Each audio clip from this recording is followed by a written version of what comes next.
All right, let's dive right into this explainer. Today, we are fundamentally redefining leadership. We're going on a bit of a journey, one that starts on a simple sports field but rapidly expands to encompass the destiny of humanity itself. It's a bold leap, blending practical sociology with some incredibly profound philosophy that is absolutely going to challenge your most basic assumptions about what it actually means to guide others. So, let's start things off with a pretty provocative question from the source material. When you look at a highly successful team, what is the ultimate standard for a great director or leader? Is it just about winning games? Is it organizing physical talent? Or is there a much deeper, much more impactful metric that we're completely missing? Section 1. Leaders versus coaches.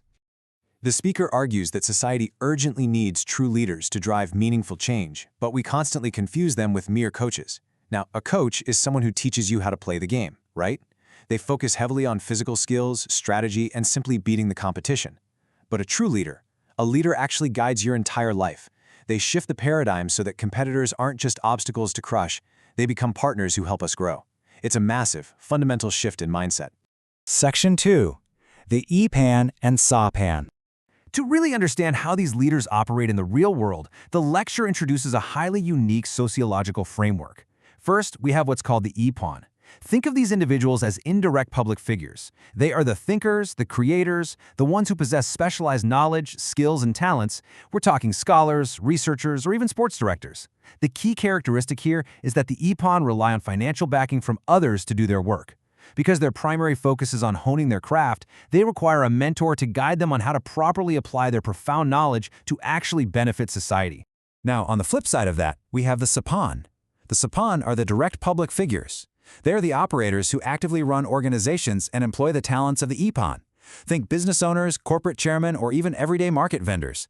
They directly face the public, they take on the brutal financial risks, and because they are navigating the complex realities of the market, they need a strategist to help them manage their enterprises effectively. To clarify this dynamic, think about a professional sports team for a second. The sports director, who operates using funds provided by a corporate chairman, is an EPAN. They are utilizing their deep knowledge of the game. Meanwhile, that chairman, or as the lecturer pointedly notes, a market vendor selling cutlass fish directly to customers on the street, is a SAPAN. They are the ones taking the direct, frontline risks with the public. So here is the crucial point. Mixing these roles leads to absolute failure. An EPAN shouldn't pretend to be a SAPAN and vice versa. I mean, have you ever seen someone totally out of their element trying to run a business they don't understand? Confusing your inherent role in this social ecosystem just wastes time, it causes unnecessary hardship, and ultimately it leads to societal breakdown. You have to know your lane and respect the natural order of your talents. Section 3. The duty of public figures. Well, how does this framework apply to today's most visible individuals? The lecture specifically highlights global figures like the soccer star Son Heung-min, noting that modern celebrities hold unprecedented influence over humanity's collective spirit. In our highly connected world, when a superstar speaks, the whole globe listens. Their influence outstrips that of traditional politicians or even presidents, and with that massive reach comes a profound responsibility. But there is a very strict warning here for these stars. If they rely purely on their physical skills for temporary popularity and ignore their fundamental duty to study and understand society, that popularity is going to inevitably crash. And according to the source, this crash could even lead to personal ruin or physical illness. True, lasting impact only comes from studying society and using that massive popularity as a tool to actually uplift humanity. The central question these figures must ask themselves is this: the public gave you your health, your platform, and your immense popularity.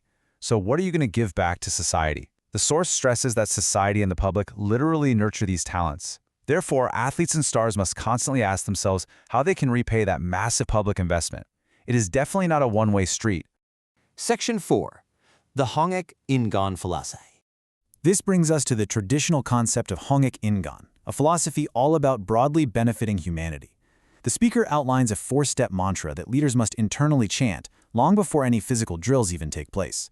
It's this gradual, powerful expansion of duty. Step 1. What can I do for my neighbor? Step 2. What can I do for society? Step 3. What can I do for my country? And finally, zooming all the way out to Step 4. What can I do for humanity? It's a truly brilliant way to scale global empathy. And this leads to a complete redefinition of international sports. Think about it.